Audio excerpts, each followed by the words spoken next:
Mute myself. Yes, please. And we are now live. We're ready to proceed now that the members are muted. So we are now taking up the big bill, and we have with us Commissioner Gresham and Deputy, Hardy, you're Deputy Commissioner? My title is Budget Director for the Department of Finance and Management. You're Budget Director. That's correct. I'll never remember that. Who was Budget Director? Rich Donahue was the predecessor. Oh, okay. All right.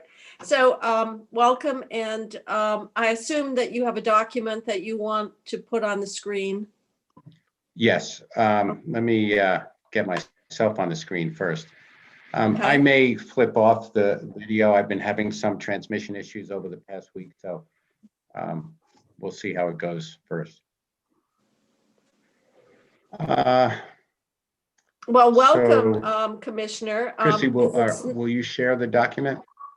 Yep. Do you want the language document first? Is that No, snow? let's, if you go to Little Budget Book, page 19. Okay, Is give me it one. snow? There is, See? in fact, there's a lot of it. Yeah. Oh. Yep. Down in the valley. All right. So Page 19 of the Little Budget Book is the general fund overview. And what I've done in past years is I use this as a guide, and we go through it. And it just shows you how the budget is constructed and what's in there at a top level. And then Okay, you guys usually dive into the details. Okay, and give me one moment. I'm pulling it up.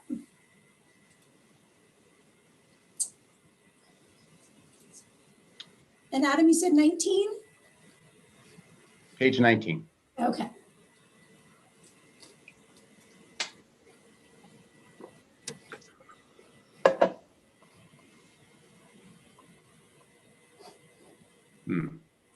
Here we go. I'm going to make it bigger. Thank you.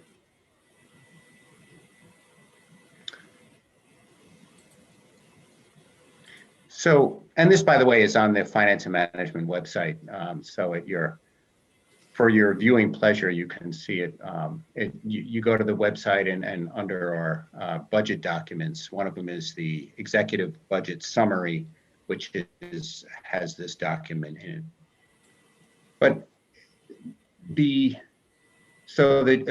governor presented the general fund budget last Tuesday, and we are here to review it for you. Please feel free to stop me anytime. I thought I'd go through the top part of it, and my colleague Hardy Merrill would go through the bottom part of it. So, starting from the top, what you see there are the sources that we're drawing on to provide revenue for the budget. And I wanted to at least take a minute to think about context. When we started this budget, you'll recall we passed the FY21 restatement the first couple of days of October, I believe, was when the governor signed it.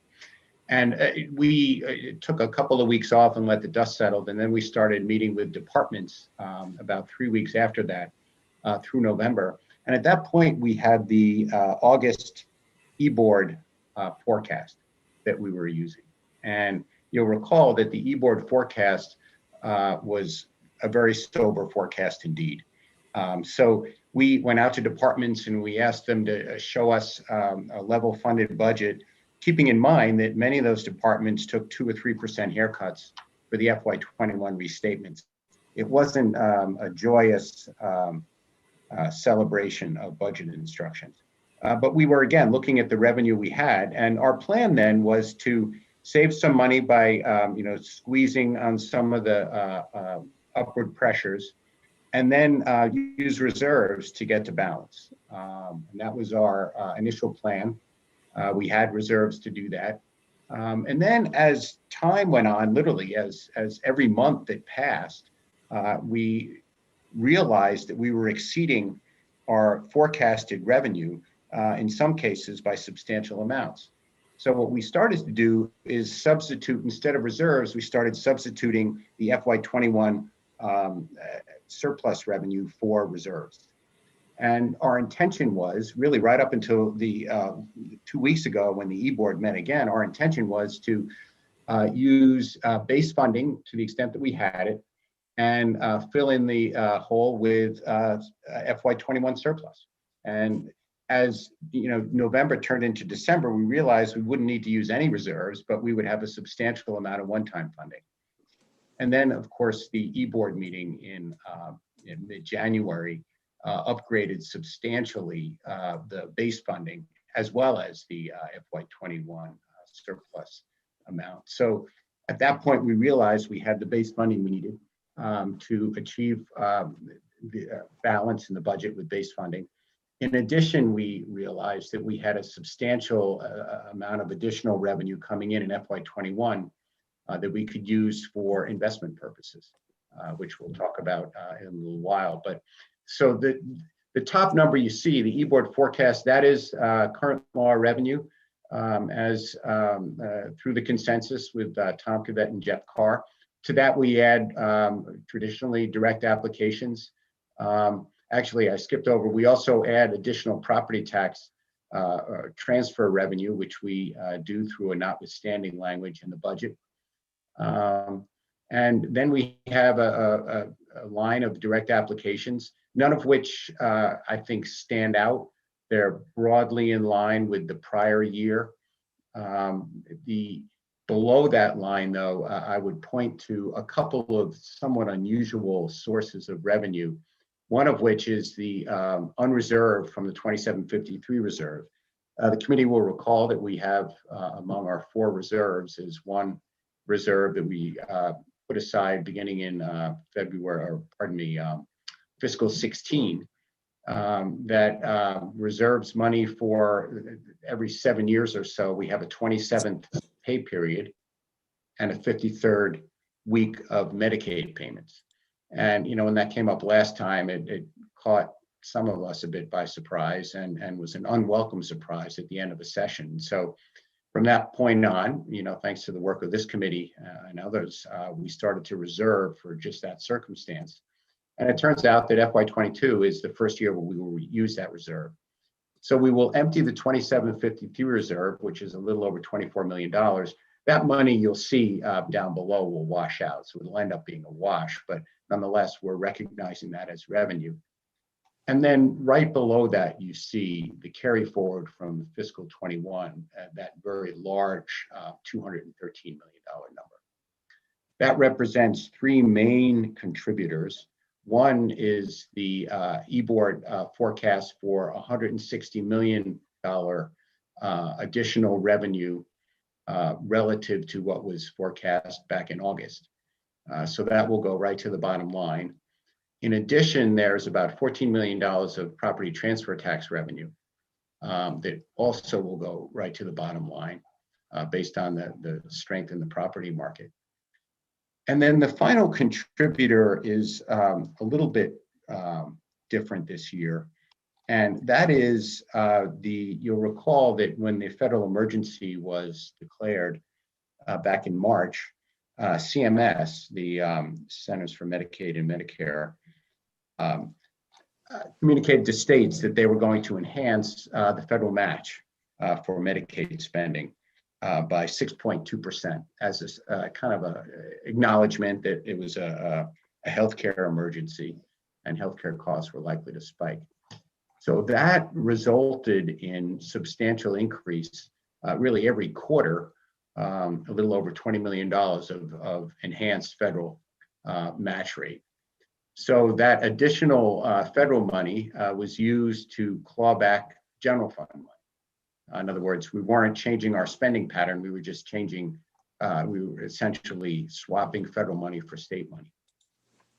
So what we did at the end, or what we proposed to do at the end of fiscal 21, is to essentially highlight that and essentially put a marker on that money as one-time federal money that at some point will need to be taken out of the budget and will need to pay for that with base funding. But we thought one way to highlight that would be to revert it at the end of fiscal 21 and then carry it forward into fiscal 22. We're not changing any spending. We're not doing anything differently in terms of our spending pattern or our revenue, but we are highlighting the fact that there is roughly $45 million of one-time money in this budget, which was from 2 additional quarters of enhanced FMAP that we didn't anticipate. So that too is added to the $213 million. So, there's a total of $213 million of carry forward, which we are using substantially to fund many of the governor's proposed investments that we'll speak about later. So there you have it, our total source. Sorry? So Adam, looking at that carry forward of 213, you're treating that as one-time money? Yes. Okay. In your budget construct, because a lot of that, like Yes. the Medicaid bump is only, time limited. Right. That higher rate for property transfer, that 1 year where revenues came in higher than the forecast. Right. So this is how you're funding your one-time list. That's correct. That we're using that to substantially fund what is a large number of one-time investments. But that is highlighted in that line of carry forward. There are a couple of additional revenue sources and also some revenue deducts that you'll see. 2 of note right at the top under governor's initiatives, sports betting, which I know that Senator Sears and others is familiar with that legislation from past years. We're hoping this year it makes it over the finish line. We're estimating it's still about being $2 million. drafted. It's still being drafted, but we're hopeful that We are we can have a hoping. different attitude towards it this year. Actually, we've got Senator Pearson on board, along with Senator Sorokin and myself. Right. I'd like to sign on too. Good. I thought the Great. sports betting study was a priority last time from economic development. Are you talking about the Keno? No, I'm talking about doing the whole sports betting. Hopefully introducing it on Super Bowl week. We've had a lot of support in the Senate in the past. It stalls out in the other body often. Yeah, we've noticed that. Can I ask Adam about the transfer from Ed Fund on Keno? Can We you are just explain that? about to get to that. Yes. Oh, okay, good. So one additional revenue item here is Keno. And Keno, sports betting will go directly to the general fund. I think the way it will be executed, at least I think the way it's been envisioned, is we would contract with a company to carry out the sports betting and they would pay us a percentage, I believe. So that will go directly to the general fund, but Keno will be part of our lottery. Lottery revenues, as the committee knows, go to the education fund. So we are setting up a transfer from the education fund to the general fund that you'll see in the language when we go over it. And that in turn will be sent to the Child Development Division at DCF for CCFAP funding, both subsidies as well as really, I think it's going to be more expanding their capacity. So that will be based, that will be the use of the Keno money that will originally go to the fund. Why did you do a transfer as opposed to maybe adjusting some of the other revenue? I'm thinking of rooms and meals, for example, percentage. Is there a reason why you wanted to keep the revenue from Keno clearly identifiable? Or I'm just thinking. I think that's it, Senator. I think we advocated for expanding Keno, and the explanation was we think we can use that revenue for childcare. So we wanted to kind of keep it separate as opposed to just changing the meals and rooms. But either way, get you to. Okay. Right, that would have All been right. another way to do it. Yes. Yeah. Okay. There are 5 tax expenditures in this budget. For those of you who have looked at previous budgets from this governor, you'll know that every year he's called for removing the tax on military pensions. That's something that he believes in very strongly. There's also a small tax expenditure for active duty Vermont Guard while they're actually on duty. We also are calling for an expansion of the downtown and village center tax credit. Last year, the body expanded the cap on that credit, I believe up to $3 million. We're hoping we can get it as far as $4.75 million. The demand for that credit has every year far outstripped the supply of the credit. So we're hoping to increase that. And then there are two smaller incentives, one for nurse retention. As the committee well knows, we have a shortage of nurses. Our hope is that we can incent them once they're educated here to stay. There's also a small credit for manufactured housing for low and moderate income people to purchase. So when you add the additional revenue from sports betting and Keno and you subtract the tax expenditures in there, there's a little more than $800,000 of additional revenue. The total value of the deal comes to just shy, looks like $100,000 shy of $2 billion of revenue that will go into this budget. Are there questions on sources before we get into how we're putting that money to work? So the nurse retention incentive means that you have to make up that lost revenue. That's correct. Did you look at all this? This doesn't do anything to increase the supply. All it does is add more tools to compete with an insufficient supply of nurses to begin with. Did this option get selected over and above expanding and supporting more nurses to go into training so that we actually are growing our workforce rather than trying to compete with and increase the supply as opposed to just pay what we have, give incentives? Because part of what we're realizing is a number of hospitals and healthcare organizations are actually paying tuition to go to nursing with a commitment to work. So we would be overlaying free tuition being funded through our healthcare delivery system with a tax incentive to stay here when they're already committed to staying here because of the free tuition. I'm just wondering to what extent we looked at how we can expand the number of Vermonters who are actually able to go into nurses training so that we have a growing workforce rather than this food fight for an inadequate supply. So we looked at various ways to expand our nursing supply, and this was one choice of many. I think as the chair has alluded to, there were many different ways of doing it. We settled on this. This is not the first time we've done this. I think last year we also had a different type of incentive for nurses. But this was the decision that was made as the best of a number of options.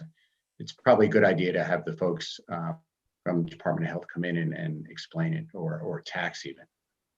But all I can say is we looked at a number of different options. Okay. Any questions? I can't see, but I can see only 3 members of the committee. So if anyone has a question, otherwise we'll keep going. Okay. Artie, you ready? Sure, just off mute, and hopefully my dog will remain quiet for the next 15 minutes or so. Moving down into the bottom half of the page, the uses section, we start off with the first line, which is FY22 base appropriations. And I just want to speak for a moment to really the 3 numbers that are behind the makeup of that 1.692 billion figure. So we start with the FY21 as passed of 1.620 billion, we add to that $61 million of really add back of CRF to the base budgets, to have an adjusted base to start from. That's bringing us up to 1.681 billion. And then to that number, we also add an estimated appropriation for FY22 Pay Act. And that number, we're carrying 11.4 million. Those are the three figures that make up the 1.692 that you see on the screen. And I just wanted to add that the Pay Act number of 11.4 million actually represents an original estimated GF impact of Pay Act that came from DHR of 15.52 million. And then we are subtracting from that 4.1 million, which is what we estimate to be the value of savings that will result from having the first two pay periods of FY22 be premium holidays for the health and dental insurance programs. So that this is really the premium holiday that we also discussed with House Appropriations Committee, which is something we're building into our budget construct, is not actually built in the budget anywhere. It's really just going to be a reduction to the amount that's reserved for Pay Act once Pay Act is handled by the legislature. So we are proposing our estimated appropriation for Pay Act be decreased by $4.1 million based on the savings that would be realized by those two pay periods of premium holiday. So I'll stop there and see if there are any questions, since that just takes a minute to sink in and get one's head around. Did I see somebody's hand? The premium holiday is because the premiums were set too high, and this is truing them up. It's based on really the fund balance becoming too high, and for federal regulatory compliance reasons, premium holiday is being really at least two periods of premium holiday are being recommended to bring the fund balance down. And since that's something that's on the table, we're proposing to actually plan on it and build it into the FY22 budget construct, as opposed to having it just be sort of an unexpected windfall for the state and also for employees. I should add that there is an employee contribution amount which would also be saved for those two pay periods, and that would result in $2.3 million of savings statewide to all employees. And of course, depending on which plan selection they have, it'll range from $160 for a single plan participant to $440 for a family participant. So aren't we using one-time savings to bring the reserve down to fund base cost of personnel? I don't know if I would use that terminology. I guess what I would say is that this is unlikely to be repeated to the extent that we estimate correctly what premiums should be this year and in future years. That balance won't build, but to the extent that we continue to have premiums that exceed our actual medical claims, this may happen again. Our hope is it won't. But this is I guess I would say this is a one-time event. Okay, so we have 4 million from this holiday that's offsetting the overall cost of the second year of the contract. Correct. That's right, because the net effect will be once those savings due to the premium holidays hit the departments, that will be that much less that they need to come back and request from Pay Act. Along with all the other salary and benefit changes that take place within departments, these will be present as well. There's going to be savings really in the ISF portions of the departmental budgets. For this year. I mean, for 22. Correct. I think we just need to be conscious that this offset of the contract Next cost year. does have the potential of adding pressure on the base budget in 23. Yep. That's what I'm trying to point out, That's fair. that this will do. Yep. I would certainly agree with that assessment. Any further question or comment on this line, or shall I move on? I don't see any questions. We can move on. Okay, sure. So the next section of the worksheet is describing the changes in the ups and downs, the changes that are defined as being part of the current services portion of the budget. And as you can see, by far, the largest numbers are about 50 million. If you add the 14 and the 36, are related to retirement costs. And the assumption for the budget is fully funding ADEC requirements. There are certainly discussions going on about potential changes in the retirement system.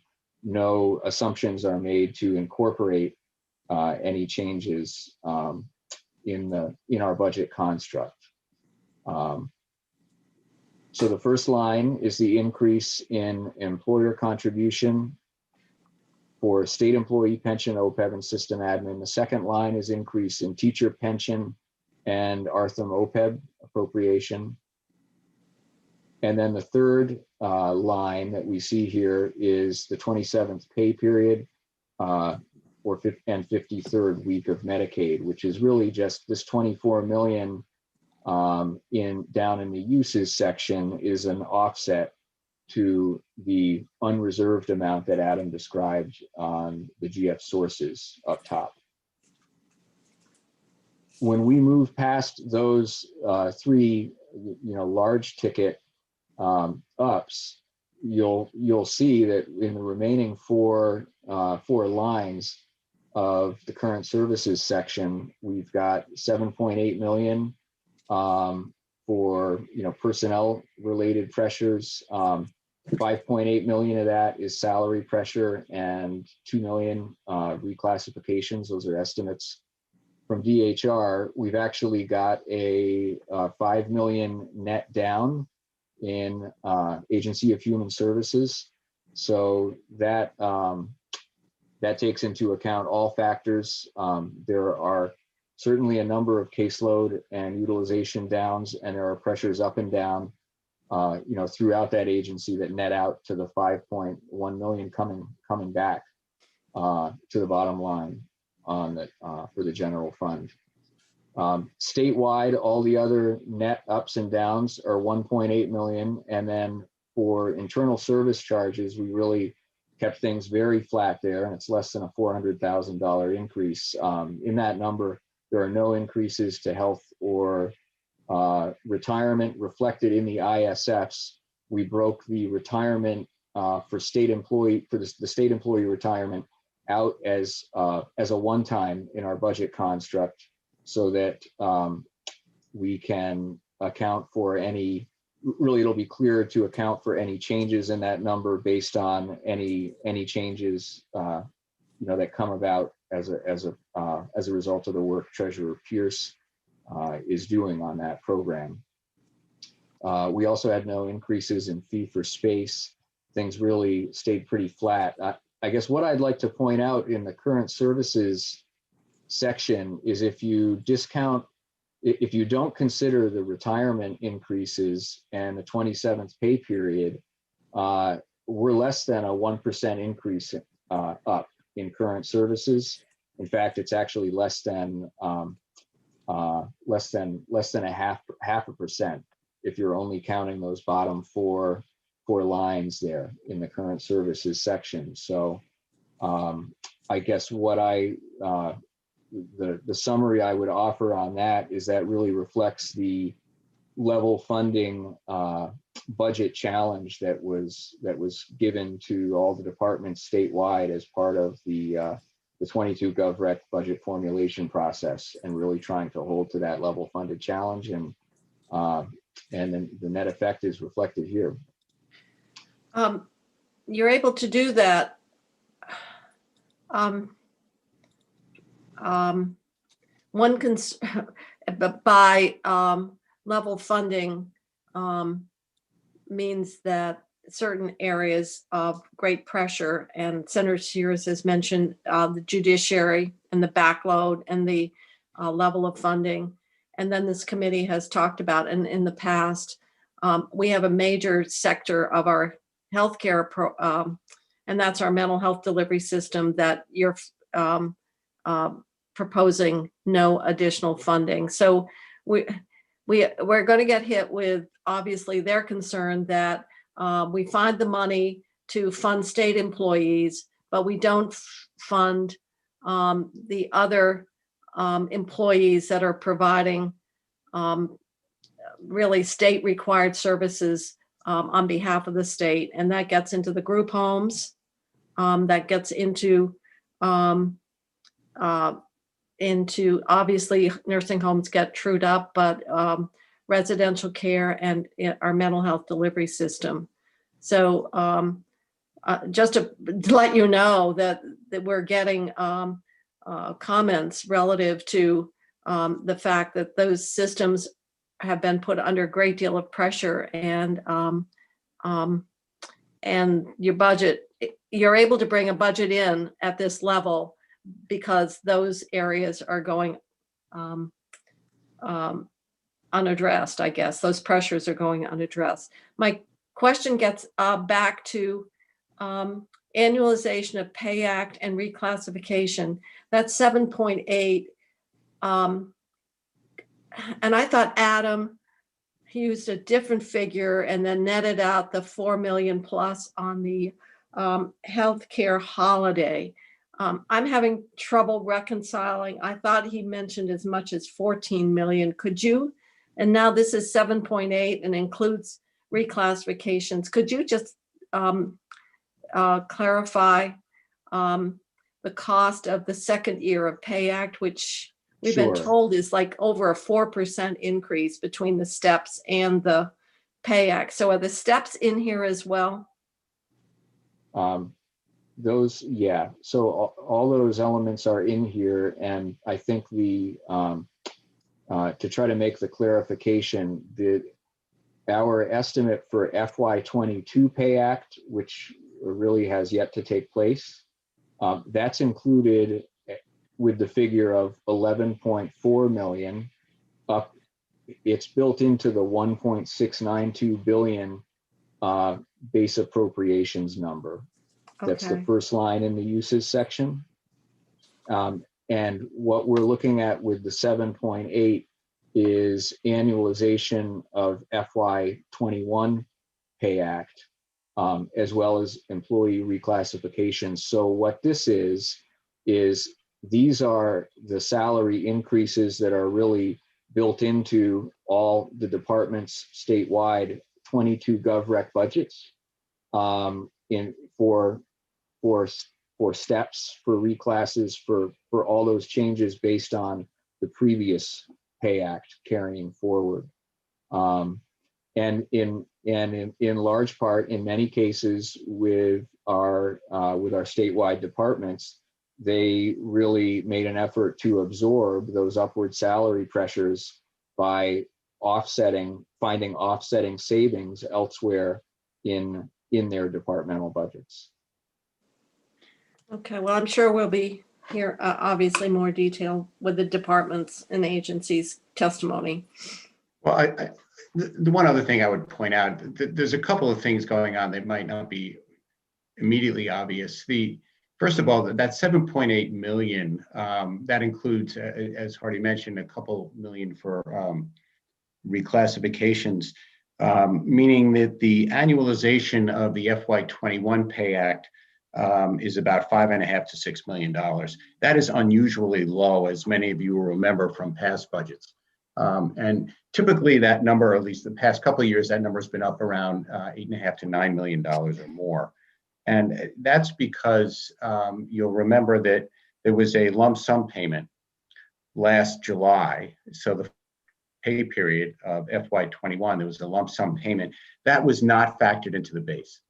Mhm. So the base, when we annualized the FY21 Pay Act, what it really amounts to is annualizing steps.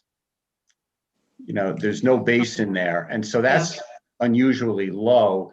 Having said that, I'll say that the number that Hardy mentioned earlier, the 15 or plus $1 million of FY22 Pay Act, that's probably $2 or $3 million higher than normal, because there was a slightly larger, I think 0.25% larger COLA in FY22 because there was no base increase.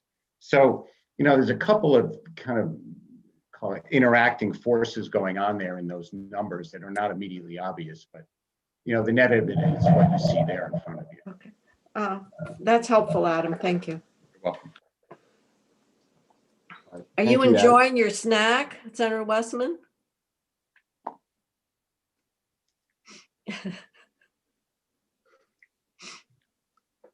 Okay, we'll keep going. If he's on mute, is he still talking with his mouth full? That's kind of I think so. He's still, yes. Mhm. tree falling in the forest. So moving on, I thank you, Adam, for the additional comments around Pay Act, which is always somewhat of a challenging subject to get one's head around. I won't respond to Madam Chair's comments that were more of a policy nature. I will just, before moving off the current services budget section, just make the comment that what we do have with this budget is a base budget that's funded by base revenue, and then we have one-time items that are funded, very clearly by one-time revenue sources, and that was that was one of our goals from a budgeting standpoint in putting together putting this together. So moving down below the current services section to basically the governor's initiatives portion of the budget. The next section are changes to base budgets that can really be categorized as governor's initiative policy changes that are buried within base budgets. So they won't be immediately visible to you, in reading B section appropriation language, but we wanted to call those out here as they should be as policy items.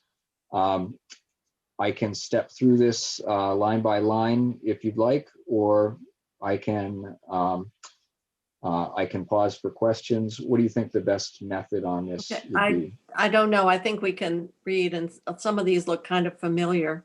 Yeah. Like the Community High School of Vermont. That one. Exactly that one. Adam, you're preaching to the choir on that one, but that has historically been opposed by the House. Right. And I suspect this year will be no different. But I wouldn't want to bet against you on that one. That's for sure. Right. Well, it disproves my point. But I think some of these will be familiar also from past years. You'll know the DMH mobile response is something that we've proposed before, and we very much hope this year becomes law. There are Senator Sears will be familiar with a few of the other initiatives, the transitional housing for corrections, as well as the raise the age, justice involved youth housing, which have been kind of making their way around the State House in past years. You'll notice the Nrb Board Professionalization, that is in line with the governor's executive order to professionalize that board, which would include hiring 2 additional professionals and an admin. As well, you'll see at the very top, there was another executive order creating the Agency of Public Safety. And that is providing a small amount of funding to do that. I do have a question. When we had the language about the mental health clinicians in public safety, the language I believe that was in the budget was to fund the positions. In other words, redirect money within the budget. This is adding additional money for the embedded mental health clinicians. It is adding money. It's actually if we broke that out, it would be, I think, $80,000, Hardy, I think, for one additional mental health clinician. One of the barracks did not have an embed. Okay. This creates an additional clinician that would be able to embed with one of, I think, either the sole remaining or one of 2 remaining barracks that don't have. I think it was just one that was not covered. So Yes, 75,000 is the number associated with that. That's correct. And the other is the cost of reorganizing the agency? That's right. I believe there are 2, as Commissioner Sherling has said, 2 small department commissioners and perhaps an admin. They obviously would be better served to testify to that. But yes, there's a couple of new positions. You'll see that when we go through the language. Okay. Other questions committee's got? Otherwise, we'll just, since this is an overview, we'll have a chance to get a lot more detail as we move along. Sure. So I just, Yes, Senator Sears. no, I just want to thank the administration for including the 900,000, which was part of Justice Reinvestment 2 initiative, which includes the domestic violence and the DOC housing and some other things. So I appreciate that. Thank you for saying so. I know that domestic violence you felt was such a critical element of that investment package, reinvestment package. Are we funding that? Let me ask. Well, this is getting into corrections, and that is what you're estimating for out-of-state beds and the extent to which money can be reinvested here. But Right. you're muted. Yeah, I think the idea is that that's the reduction in out-of-state beds, but it would continue to grow as the out-of-state beds get reduced. Right. Yeah. But the reinvestment into the community-based programming is the key here. Without that, you wouldn't lower the beds. So, but I was wondering whether, in fact, what we're seeing is the redirection of bed savings to support the intervention programming that we see here and the transitional housing. That was the idea. Yeah. I think I would answer to that the affirmative. In my head, I have about 176. Hardy, do you remember how many out-of-state beds? I think it's in the 170s. Yeah, we've gone from about 222, I think, last session to. Yeah, and I think we're drawing that down substantially. I don't have the exact number, but I think it's gone down substantially. So I think the chair is right that there's some reinvestment in, and also I think the committee is aware there was a justice reinvestment work group that got together and made a number of the suggestions you see not only here in the base budget, but also you'll see in initiatives. So. In House Appropriations Committee yesterday, I believe the testimony I heard from corrections was something like 250 out-of-state beds a year ago and something like 189 today. So that's what it changed. Right. Yeah. Well, that's where but that's where the issue of the judiciary money comes in, though. We're fearful that once trials backlogs get cleared up, that they would have an increase in population in prison. I know it doesn't make sense to people who've been out in the community and are suddenly going to go back into jail, but there may be sentences that have to be served. And, we'll see. But that's the fear if we don't get the funding to judiciary properly to start up the trials as soon as possible. It would come all at once. That's kind of circular. So the longer we don't have courts, the lower the bed count. Yes. So, but Oh, we'll ponder that one, Senator Sears. there's a lot of victims out there that feel that their day in court is lacking. Yeah, I am sure of that. But it, as you say, it could impact what that bed count looks like. Yep. So, all right. Well, Okay, I'm sure judiciary would be taking a lot more. Both Senator information. Nitker and I were on the Justice Reinvestment 2 working group as well. So. I know we really are fortunate. We have 3 members of judiciary here. We're well covered. So, okay. So one-time uses. sure. I'll actually just touch briefly on one line before the one times. We've got another $424,000 of changes to base budgets that represent increases from above current services. So it's doing something new and different, but they don't really rise to the level of governor's initiative policy changes. So there's a bit more funding for VSAC. There's an employee classification system review in DHR, and there's some staffing in DPS that make up the majority of that number there. When we move to the one-time uses section, I'm not sure to what degree the committee would like to review the detail behind these numbers. We do have, I did circulate to Chrissy Gilhooly a spreadsheet that basically shows the backup, the items behind these large numbers in the one-time section. Yeah. If we'd like to look at that. Not right now. I've got it on my other computer, so I think we'll probably, considering it's already 3:30 and we started at 1. I think we better not try to do that. In that 125 million, is any of that going to help us with the underfunding of our pensions? I don't see that on the list of all the different ways to spend 125 million. It's not built into either of those 2 lines there. Okay. I didn't see it, so you're just confirming what I thought. That's right. And I think the assumption is if we've got that, the $14.4 million increase number up in current services changes.